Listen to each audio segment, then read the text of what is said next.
Let's be brutally honest for a moment. If you're watching this, you've probably seen the screenshots, the frantic posts in private groups, and the videos with bold, flashing text claiming that the Iraqi dinar has suddenly skyrocketed to an exchange rate of $5 whole US dollars, or that the Vietnamese dong is now worth $4.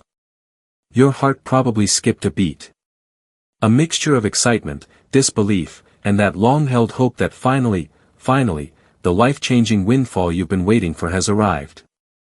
It's a visceral reaction, and it's exactly what these viral claims are designed to trigger.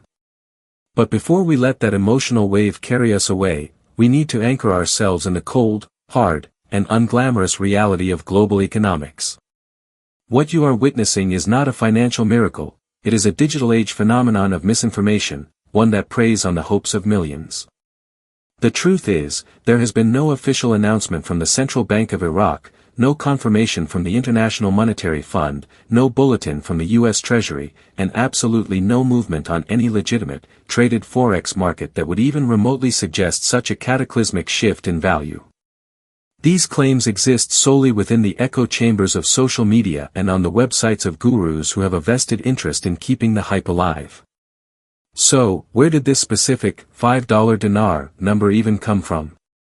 It's a complete distortion, a fundamental misunderstanding, or a deliberate misrepresentation of a basic financial concept.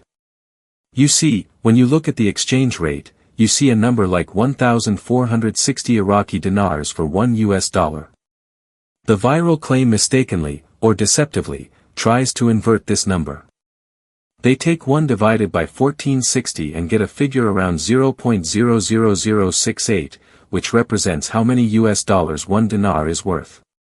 Then, in a leap of logic that would defy any economist, they claim that this tiny fraction is somehow going to magically become $5. The math and the premise are so flawed it's staggering. It would imply an economic event so unprecedented it would make the entire US economy look like a lemonade stand in comparison. The Iraqi economy, while rich in oil, simply does not have the underlying economic structure, the GDP, the foreign reserves, or the monetary policy stability to support a currency that is thousands of times stronger than the US dollar. For context, if the Iraqi dinar were to revalue to just $1 US, it would already be one of the most monumental economic events in modern history, requiring a level of economic overhaul and global confidence that takes decades to build, not a quiet Tuesday announcement on an obscure website. A jump to $5 is, frankly, a fantasy from an economic standpoint. The same exact flawed logic is applied to the Vietnamese dong, where the current rate of around 24,500 VND to $1 is twisted into a future value of $4.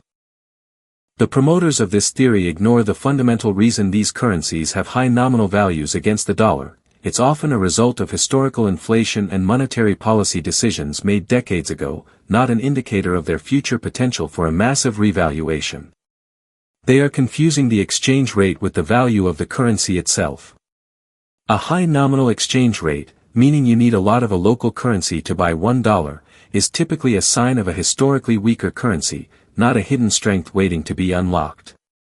The entire narrative is built on this foundational error, and it's crucial to understand this before we dig any deeper into the mechanics of this rumor cycle and who benefits from keeping it alive, year after year, with new, equally baseless target dates and rates that never, ever materialize in the real world where actual financial transactions occur.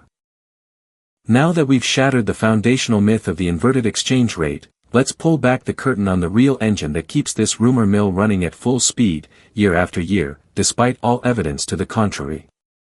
This isn't just a case of innocent misunderstanding, it's a sophisticated ecosystem fueled by specific agendas, and understanding these motives is the key to immunizing yourself against the next wave of viral hype.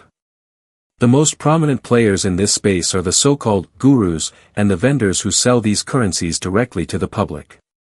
Their business model is incredibly simple and profitable. They buy large volumes of Iraqi dinar or Vietnamese dong at the official, low exchange rate, and then sell them to you, the retail investor, often at a significantly marked up price, capitalizing on the very hype they create. They don't make their money when you cash in your dinar for a massive profit, that event never happens. They make their money today, when you buy the currency from them based on the promise of that future profit. This is the core, unshakable truth of this entire situation. To keep the sales flowing, they must constantly generate new content, new intel, and new urgency. This is where the $5 and $4 claims come into play. They are the ultimate clickbait, designed to trigger a fear of missing out, or FOMO, that overrides logical scrutiny. They'll point to obscure, out-of-context quotes from politicians discussing economic development, misinterpret complex banking regulations like the international ISO 4217 code updates, and present normal, everyday parliamentary procedures as secret signals that the revaluation is imminent. They create a dense fog of seemingly technical information that can feel overwhelming and convincing to anyone who isn't a central banker or an IMF economist.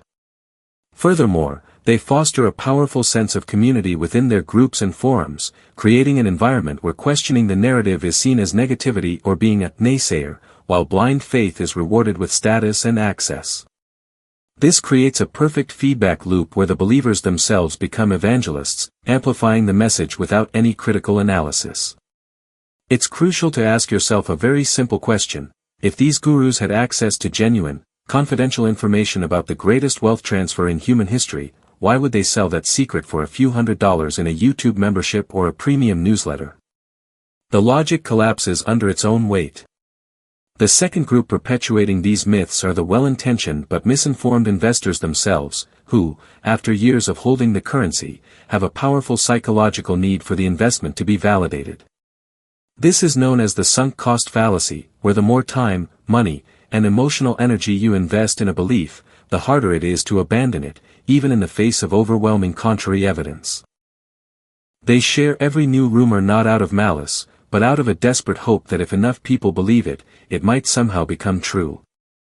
The third factor is the sheer nature of social media algorithms, which are designed to promote content that generates high engagement, comments, shares, and likes. Posts about becoming an overnight millionaire naturally generate far more excitement and interaction than a sober analysis of monetary policy, so the algorithm gives the sensational claims a much wider reach, creating the illusion that everyone is talking about it, and that it must therefore have some basis in truth. This powerful trinity of profiteering vendors, psychologically invested holders, and engagement-driven algorithms creates a storm of misinformation that is incredibly difficult to penetrate with facts, but that is exactly what we are doing right now by separating the emotional appeal from the economic reality. So, we have dismantled the faulty math and exposed the ecosystem of hype, which leaves us with the most crucial question of all: what is the actual, factual reality for the Iraqi dinar and Vietnamese dong, and what should a prudent person do with this information? Let's be unequivocally clear about the real-world situation. Both Iraq and Vietnam are indeed nations on a long, complex, and challenging path of economic reform and development. Iraq is slowly working towards modernizing its financial infrastructure, reducing its dependency on oil, and potentially, one distant day, considering a redenomination of its currency, a process that would lop off zeros to create a new, lower denomination currency for ease of use, which is fundamentally different from a revaluation that increases its international value. This is a technical, logistical process, not a ticket to instant wealth. Vietnam, similarly, is a vibrant, growing economy, but its central bank has consistently prioritized stability and export competitiveness, which often means managing its currency to keep it relatively weak, not engineering a sudden, astronomical surge in its value. The true path for these currencies is one of gradual, incremental strengthening over many, many years, tied directly to sustained economic growth, political stability, foreign investment, and fiscal discipline, the same unsexy, slow-moving factors that govern every other currency on the planet. There are no secret shortcuts or hidden treaties that will bypass these fundamental laws of economics. Therefore, if you are currently holding these currencies, your decision must be based on this reality, not on viral fantasies. View it as a high-risk, highly speculative bet on the long-term economic future of these nations, a bet that may or may not pay off over a timeframe of decades, not days. It should not be money you need for retirement, your children's education, or your daily living expenses. The most dangerous thing you can do right now is to invest more money you cannot afford to lose, spurred on by these false promises. If you are not holding any, consider this a vital lesson in financial literacy, a vaccination against the next speculative fever that will inevitably come along, whether it's another currency, a dubious crypto asset, or a meme stock. Your greatest asset in navigating this information age is not a suitcase of foreign banknotes, it is a well-honed skepticism and a commitment to verifying claims through independent, authoritative sources. Do not take the word of a YouTuber or a forum poster, go directly to the websites of the Central Bank of Iraq, the State Bank of Vietnam, the International Monetary Fund, and Reuters or Bloomberg for financial data. The truth is available, but it doesn't shout, you have to seek it out. And that leads me to my final, and most important, request for you. If this deep dive has provided you with clarity, has saved you from a potential financial mistake, or has simply given you the tools to think more critically, then your next step is crucial. Please, share this video. Share it in every group, every forum, every social media page where you see these viral claims spreading. You don't need to argue, just post the link. Your simple act of sharing could be the lifeline that pulls a friend, a family member, or a fellow investor back from the brink of a devastating decision. Help me break this cycle of misinformation. Hit the share button now, send it to everyone you know who needs to hear this, and let's use the power of truth to combat the noise of hype. This is more than just a video about currency, it's about protecting our collective financial well-being, and that starts with you taking action right now.